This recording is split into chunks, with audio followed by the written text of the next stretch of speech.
Hey YouTube, thanks for showing up to another video on my 99 Trans Am Firehawk. I wanted to go over a couple of things that I've done to the car that I don't think I have any footage of, but were very important upgrades that I did to the car before I end up swapping the engine in. So stand by for that. Alright, so pardon the camera angle. I just didn't want to jack the car up to show you that I did this. I put Viking coilovers. These are adjustable coilovers on all four corners, and they had come off of a 99 Camaro, I think it was. So basically the same car. They were already, pre-assembled and everything, which is great, because it basically made the suspension preset. Now, the reason why I got these was because the car was originally on stock suspension. I ended up lowering it, but just the lowering springs, man, it just lowers it too far for the rural roads up here in Vermont. The roads are just terrible. So what do? Lowering springs look cool, but you got to deal with the lowered life. Stock springs, and shocks, like, it's not really all that great. So I went with the coilovers. They settled, and in the front you could see, when I first put these on the car, it was like a 4x4 ride height. Now it's significantly lowered.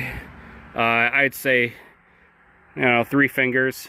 I would say 3 fingers you can fit in there now, which is great. It's a big improvement from the stock, full fist that you could stick up in there. So it's lowered, but it also does maintain ground clearance. And I have about 4.5, maybe 5 inches of ground clearance underneath the car now, and that's fantastic. So that's enough to get me through the majority of Vermont roads. So I like that. Obviously that this thing is not going to be taken off-road on any kind of cool expeditions or whatever. This is my street car, and it's an awesome street car. If you're in the market for a car that you can modify easy, I highly recommend an F-body. Doesn't need to be a Firehawk, but F-bodies are awesome. These things have such potential, and look at them. Look at this thing. There's nothing else like that on the road. There's nothing else like that on the road. Not today. All right, let's get a little start up.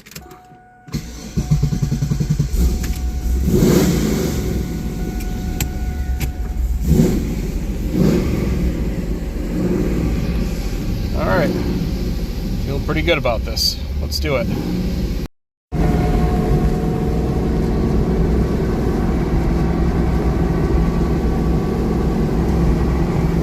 Almost a fall. You can see the trees are starting to change colors a little bit. Getting a little bit of oranges and yellows in these trees out here.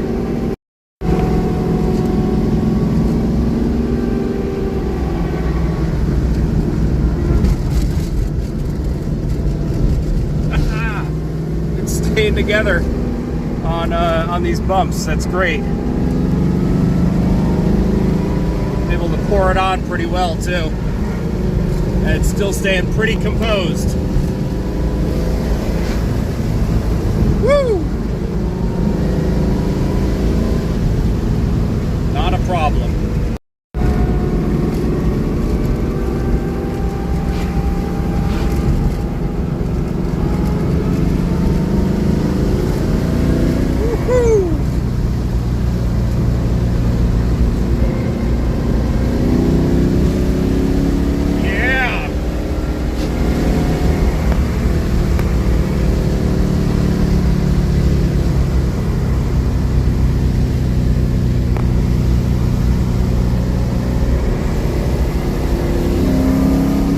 Woo-hoo!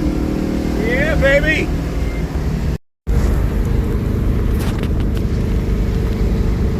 Alright, check this out. The world famous Giving the town the middle fingers. Gotta love Vermont. Okay, so I figured I should make a concluding statement about this coilover project for my car. Should you get this? Should you do this with your fourth generation F-body? I'm going to say probably not. I'm going to say probably not. If you've got a street car or this is something that you are rebuilding, restoring, it's been sitting for 10 years, and you're just getting it back on the road, no, don't do this. Don't do this at all. Get a stock or stock plus replacement suspension for it. Do not go through the trouble of the coilovers, because this is what I did. I went from a ride height like this, down to a ride height like that, back up to a ride height like this with the coilovers. Why did I do that? Obviously why I did that is because I'm a gearhead and I can't leave well enough alone. I'm telling you, you don't need to do this. Look, if you're going to be racing the car, sure. Okay, sure. It's great if you're going to go drag racing, going to go chase down Porsches on a road course, whatever. Sure, it's great. But practical and realistic upgrades for this thing. If it is a street car and you're concerned with its value later on, stock or stock plus replacement suspension, i.e. seek out like a Firehawk level 3 suspension setup for your F-body. So you're talking Coney shocks and SLP springs for it, and then do the whole polyurethane bushing thing that you would do otherwise. Do something like that, and you're probably going to get a lot of the same enjoyment out of it, and you're going to not break the bank. And I think that's just a better way to go and do it. Like the only reason why I did these coilovers is because I found a great deal on Facebook Marketplace. I basically got them for half off. Viking makes a great product. It's terrific. BMR, the lowering springs that I had on them, they were terrific too. The Coney orange shocks were good shocks. However, if I had it to do over again, I would have just done Coney yellows all around, and maybe those lowering springs. The lowering springs is what sent me down this rabbit hole to begin with, because with the car lowered on those springs, I was scraping on everything. Now I have the adjustability in both the dampener and the ride height, which is fantastic. I didn't have that before. I can take it racing, and I'll have the adjustability for the racetrack. Am I going to use that on the road? No. So I got basically an upgraded suspension for one thing I'm going to do literally a handful of times before I die, or before I can't drive anymore. I'm not a racetrack junkie. I'm not out at the racetrack every year, let alone multiple times a year. So I don't recommend doing it. It was a lot of work and a lot of pain in the ass for a minute advantage.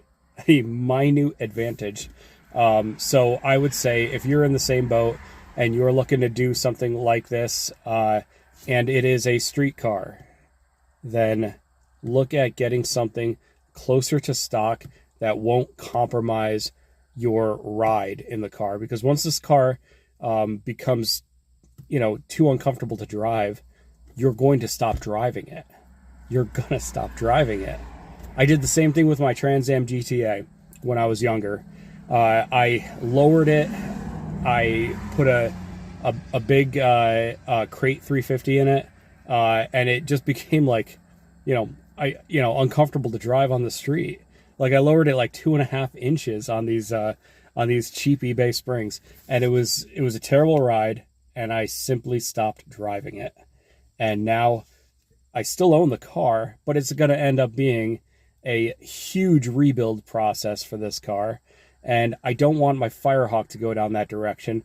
So I know what is that threshold, you know, that threshold of you know, this is good, this is great, this is overkill. So I'm lucky right now on the whole overkill thing, and I say that because I got good prices on things.